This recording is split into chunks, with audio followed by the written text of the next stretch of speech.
Hello there. What is going on, everybody? Today I've got a treat for you because we're going to be taking a look at Dungeons and Lasers. This is a recent Kickstarter that just arrived. I was unsure about how much I liked this one, but I backed it. And you know what? We're going to take a look. This is all sprue-based terrain, so I'm going to have to assemble it. And it's modular. You can build it in a lot of different ways. It's all interior type terrain. And I went with the SciFi core set and one of each of the rooms. And yeah, so they're all science fiction. Now this Kickstarter was available in a lot of like medieval stuff also, but I went with all science fiction based stuff to kind of work for my Legion stuff like that. And yeah, and then there's also some stretch goals and then some little animals. Like I really wasn't sure like if I'd even have any use for the animals. I really backed it for this other stuff here. But I picked up a second core set as well because I wanted to be able to fill up a lot of tabletop area, and I'm not sure exactly how much it's going to do, but we're going to see. So let's go ahead and take a look at Dungeons and Lasers. All right, so this is basically how they're going to look. This is actually something slightly different, though. This is the door set that came with the Kickstarter. This has a variety of different closed doors, but there are also open doors in the core set. But they're once you disconnect them all on the sprue, you're going to have basically pieces kind of like this. And they have different adjoining connectors underneath, and you're going to punch these parts out, and you just connect them right there. And then, you know, you take these other ones, and you just can connect them right there. Connect two. I've got like 9 of them together right here. And then you're good to go. Now there's little holes here, and you can stick the walls, and the walls are double-sided pieces. You can stick those in, and you're good to go. They actually connect pretty well together because you can see they're kind of like diamond tipped. So they will, you can make a 4-way intersection with little to no problem. And of course you can stack them on top of other ones. And here I've got like kind of a whole, just about all of the basic set kind of connected this way. So there you go. So you can get a pretty good amount of play area set up. This would not fill up a full 3x3 3-foot by 3-foot board. With this is just one core set. And now we've also got lots of extra walls, and so we can really kind of build it out a little bit.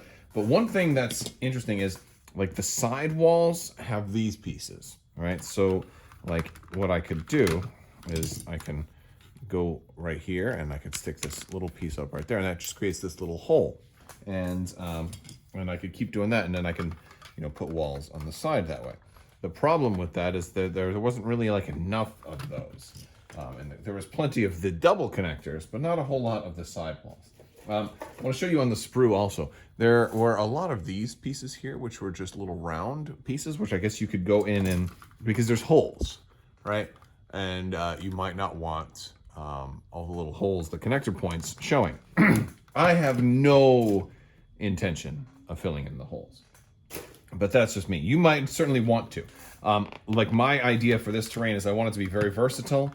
And I think if you fill in those holes, you're going to have a hard time getting it out because it's going to lodge into this little peg here, and you won't have a whole lot of ways to grip it. And that'll be a problem. So I'm not going to go with those, and I'll just have little holes on my floors. But I think this is going to be really good for RPG type stuff, as well as maybe the occasional interior battle report in some of my tabletop games like Legion. You know, it could be useful for that as well. Let's see. There's another thing that I thought was kind of interesting. And some of the sprues, they had a couple of these pieces, the double connectors in the center, and they popped out just fine, except for this one, which you can see right here. Like, look how wide that is connected. It looks like it was only supposed to connect here at this point, but it connected all the way through, and that's a really wide piece because it's gripped on there really, really firm. And there were quite a few of them. You can see like it wasn't like just one, right? Wait, is it this way? Yeah, here we go. It's this one too. They're all like that. And if you look on the other side, you can see it looks like it was almost like a mold problem, because every one of these that are the same type of sculpt had that. So there's like what, 4 or 5 of them that had that. But the good news is there's no shortage of the double-edged connector pieces. It's only really like a shortage of the single-edged wall stuff. So if you're running a campaign, you won't necessarily, like if I wanted to really spread this out, I would have a hard time having exterior walls around everywhere. Unless, of course, I didn't mind just having them stick out a little extra like that and doing a wall like right here in the middle part. Like so. And that much is okay, but then you'd have a hard time kind of pushing it up next to something else, potentially. One thing I did notice is that when you have enough of these kind of linked together, it becomes hard to like to move the whole thing. And so like adding like an extra piece, like if I wanted to add another piece onto this, I'd have to pick the whole thing up and make it go upside down. And that's when things will start to, like, at a certain point, it's pretty stable. But when you have enough of them together, it stops being quite so stable. So I think like with something like this, if you're thinking about picking one of these up, I would say just do like a couple of rooms at a time, but like you don't necessarily have to completely lock everything together. I would do like rooms about this size, maybe a little bigger, and then just leave those locked, and then do another room, and then like push some together like that at the very end, and do something like that. Because like this, I have this whole piece locked, and it's, I can't really pick it up to add any more on there, whereas smaller pieces, like, there we go. Smaller pieces like this, I can easily just say, all right, well, good, let's, all right, and put those together like that. I don't even have to lock it, but I did in this case. All right. I think actually at a certain point it becomes difficult to lock it, but you can, because I won't be able to pick them all up. All right. Anyway, so that's basically the way the set works. These do fit in there pretty tightly on most of the pieces. I generally have no complaints about that. They fit in there pretty snug, pretty good. And as long as your room isn't too big, the rooms are pretty stable. And you can also make these double-decker if you're looking to. And I believe in the stretch goal box there's some stairs. So that one's a little too big. That one wasn't secured all the way. But they're mostly strong. They're mostly pretty stable. Yeah. So like right here, I've got a double layer. It can sit on there. Now it doesn't lock in. So if you want to make it double tier. It's kind of just going to have to sit up there. So I would only do that for like maybe for narrative purposes in an RPG or something like that. I don't know if I would do that for like a battle report or like as a game board. But yeah, so we'll take a look. Kind of like I don't think I'm going to punch out everything because it took a long time to punch all of these off of the sprues. So for the rest, we'll probably just look at them on sprue because honestly, I don't think they're that different. All right, next up is the engine room. Which is one of the sci-fi themed plastic sets here, and it's pretty much a lot of the same stuff. Like the mechanically, it's the same. We've still got the same underlying connecting pieces. We've still got a sprue of connector tools there, but the pattern on these is a little bit different. You have more of a grating on there, more of like a nautical or just a different idea here with the round doors. Yeah. Well, these are actually round, like these are walls, not necessarily doors. These are the doors, and yeah. And so those are the sprues we're gonna. We got 3 sprues of actual feet and or floor and walls, and then 1 extra sprue of the stuff here. And we were talking about like when they're in the center right there, like right there, you can see it kind of bled a little bit over, but it doesn't look as bad on that one. So yeah, that's the engine room. But, I mean, nothing really functionally different from what we've seen already. Next up is the AI Center, the SciFi Room. And this, again, this is meant to just be a single room, not necessarily meant to be, a whole, as big as the core set. But we have a slightly different pattern on this one as well. This one does look an awful lot like the core set tiles. Like, there's really not as like we've got like this wall versus that wall. Like I barely even noticed the difference. Like it's granted, I'm just looking at it for the first time. I'm sure if you're playing it more, you might notice more of the difference. I also don't know if I'm going to paint these yet or not. So I'm not sure if, like, you know, I think if I was going to paint them, it'd be more opportunities to make them stand out more, and maybe I will at some point. But honestly, gray is pretty good as it is for sci-fi, so it's like it's not like I don't have as much of a need to paint those. Next up is the Xenogenesis Cell. This is another part of the sci-fi set of rooms, and this one is actually going to be a little bit more significantly different than the other ones, because this one definitely has like an alien hive or an alien nest kind of theme. Yeah, definitely looks like organic, techno-organic, so very cool there. Yeah, and I love this doorway right here too. That's cool. I feel like this could also work for something like Diablo if you wanted this to be like Hell or Diablo or even Doom or something like that. I'm getting that kind of vibe too. So yeah, and we've got, again, just like the other ones, we've got three trays of floor and walls and then one tray of connectors.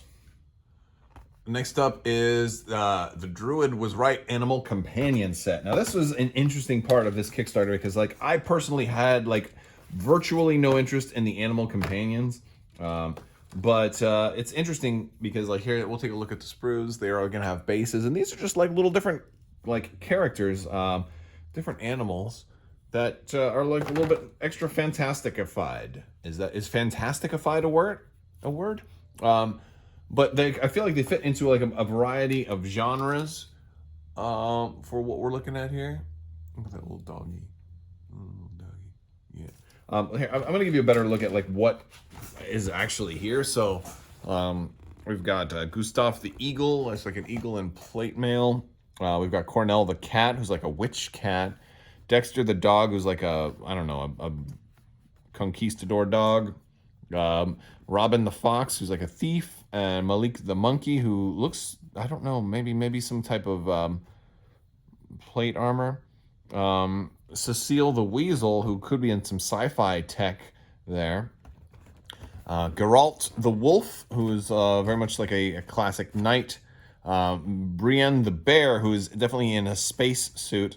Myrtle the Turtle, which I believe has a rocket launcher or a chain gun on the back of the shell. Snark and Spark Paulo Owolo. It's an owl and a dragon. And then we've got Mimics, which is going to be a chest, which can be a mimic, or this like a vending machine, which could be a mimic. So that's kind of cool. And then Robin the Goblin there. And yeah, and they are 28 millimeter scale, so they're like, you know, smaller. And that's kind of how they're going to look close up. I'm not building these all out right now, but perhaps I will at some point. They might be cute. They might be like fun little projects too. And actually, I like having extra minis sometimes, especially if I want to test out a new paint scheme or something like that, and I'm not sure exactly how I want to proceed. So, so that's the animal companion set here. All right, next up is the stretch goals, and it's a little misleading here because it looks like they're going to be in red, but they are actually in the same plastic that we've already got. We've got, looks like some stairs right there, some brick. Now this is, I believe, a mixture of like the medieval themes or the fantasy themed as well as the science fiction theme. So like there's more of a sci-fi staircase right there. Let's see, let me take a look at this one because we got some barrels, a lot of good dungeon accessories, which are good. We've got a spiral staircase right there. I think everything on this sprue is medieval themed, which is kind of cool. Oh, and some of these are complete, like the barrels and stuff. I love when these are like whole pieces, so they don't even require assembly. We got stacks of books right there. Very cool. Oh, this is a little treasure trove of goodies. I'm digging this. I like that. And some more medieval stuff, some more gothic kind of demonic doorways and summoning stones, and very cool. A little spike pit trap.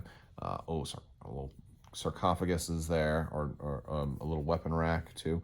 So lots of little goodies. Oh, is that a dragon skull? Nice. Very cool. Oh, I like this. Let's see what this one is.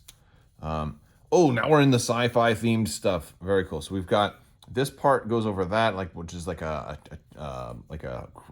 cryo chamber or something like that, cryo sleep.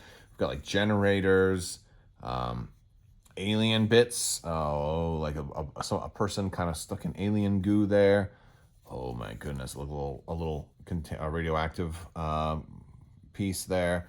A lot of just extra sci-fi bits and machinery pieces. As this looks like a little bit of a gold or a credits chip, stack. That's cool. We've got some more sci-fi pieces, some more big machinery pieces, some lighting, some industrial lighting there. This kind of looks awful lot like the engineer's kind of gunner station from Alien, or from gosh, what's the movie? No, I'm drawing a blank. But yeah, Prometheus. Loved that movie. Then we've got some, and I believe these are wall accessories here, like the fans and the vents. If you notice, like the walls all had little holes on them, right? And one of the things that's built for is for these fans and stuff to go right in, which is really cool. And then, yeah, last but not least, the staircase. So another thing that's nice. There's a second. Yeah, there's a second one of these staircase pieces. But this also shows you everything kind of on the back, so you can see how everything will kind of look.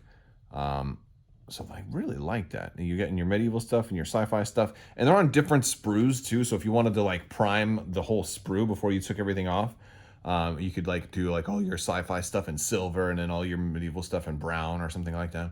You could kind of get it all ready to go much easier that way. So yeah, fun stuff. All right, everybody. So that's Dungeons and Lasers by Archon Studio. That's a pretty cool set of stuff. I think I don't know if it's necessarily the best for wargaming. I mean, maybe it could be for certain games, maybe not the ones that I play as much. I can use this in Legion a little bit, but I think this is going to be really good for role play. I actually have a Star Wars role-playing game, or actually in a couple of them right now. I'm doing Recover the Supplies with the 5th Trooper, and I'm also starting another campaign as well. And stuff like this could be very portable. You could break it down and then set it up as needed and kind of build out the rooms as you see fit. Could be really cool for role-playing on the fly too, so you just build out the rooms as you want. So yeah, if you're interested, and I'll put a link to Archon Studios so you can check them out as well. All right, guys, that's all I've got for you today. I want to thank you all so much for watching, and as always, have a great day.